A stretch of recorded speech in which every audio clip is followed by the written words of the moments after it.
Chapitre 6, deuxième partie. Dans ce chapitre, Admor HaZaken répond à la question qui a été posée dans le premier chapitre tout au début. Pourquoi est-il tellement important d'insister?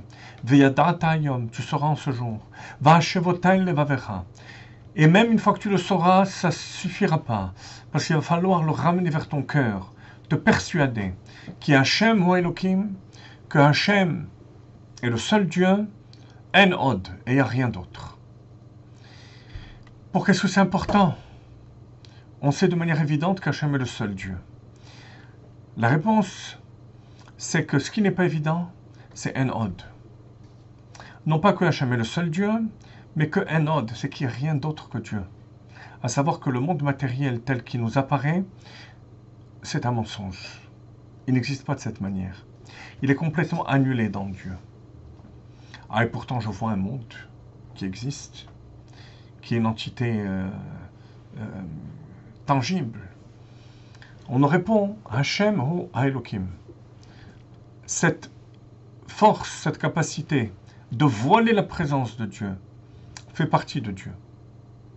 Et rappelez-vous, on ne peut pas cacher sa propre tête, pour le titre de la Kippa.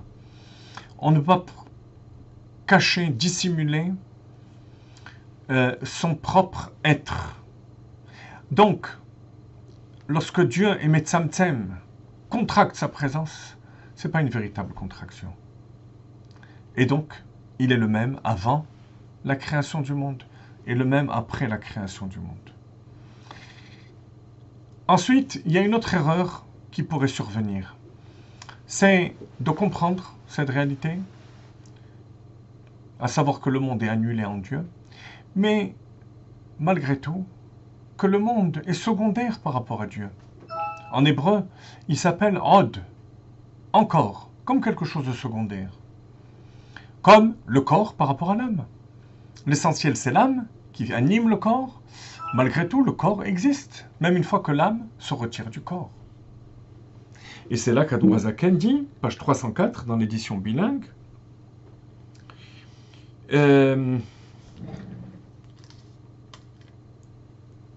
Ve'enan nikraot b'shem klal, en bas de la page, afilou b'shem od. Le monde n'est même pas appelé od, chez Lachon Tafel, qui veut dire secondaire, comme ce que nos maîtres disent par rapport au verset Yehuda ve'od likra. Ou que gouf chez Tafel anshama. On pourrait penser que c'est comme le corps par rapport à l'âme. Ve'chayut shebetocho, et la vie qui est à l'intérieur du corps. La parenthèse, on l'a déjà expliqué. Alors, quelle est la différence entre l'âme par rapport au corps et Dieu par rapport au monde? La Gemara, pourtant dans Brachot, dit bien que de même que Dieu remplit le monde, de même l'âme remplit le corps. Il y a cette similitude entre l'âme et Akadosh Baruch Hu. Admor HaZaken nous répond qu'il y a quand même une différence fondamentale. Car l'âme ne fait qu'animer le corps. L'âme donne la vie au corps, conduit le corps, mais ne fait pas exister le corps. Voilà la différence fondamentale. Aval HaKadosh Baruch Hu, Hamehaveh Takol, lui crée toute chose. C'est le nom de Dieu, Yud Ke Vav Ke, c'est le pouvoir créateur. Mais Aïn Leyesh, ex nihilo, Hakol batel b'mtziut etzlo k'mo or hashemesh v'hashemesh. Tout est annulé en lui, comme la lumière du soleil dans le soleil. Vous voyez? Donc, le monde n'existe même pas comme quelque chose de secondaire, comme le corps existerait par rapport à l'âme.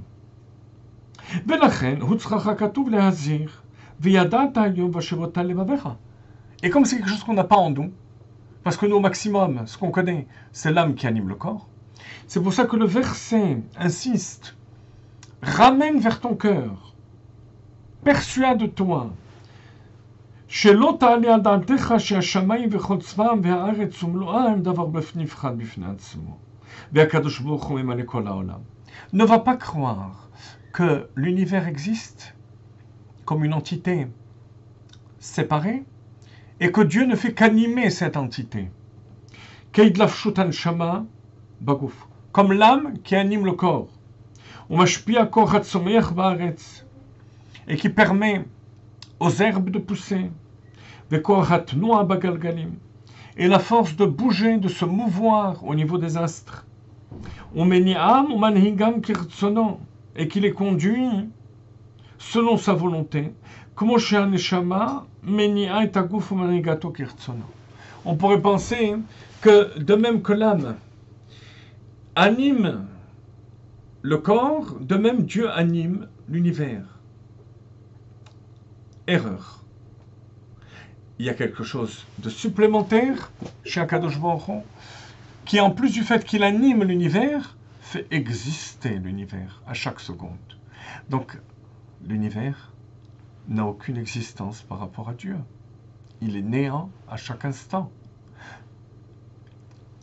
Et donc, en od, il n'y a pas de encore, de quelque chose, donc de secondaire.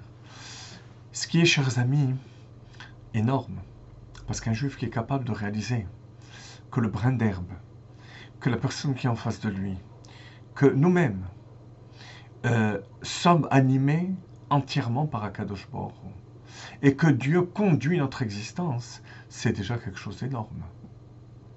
Admo Hazaken va plus loin et nous dit ce qu'est la vérité.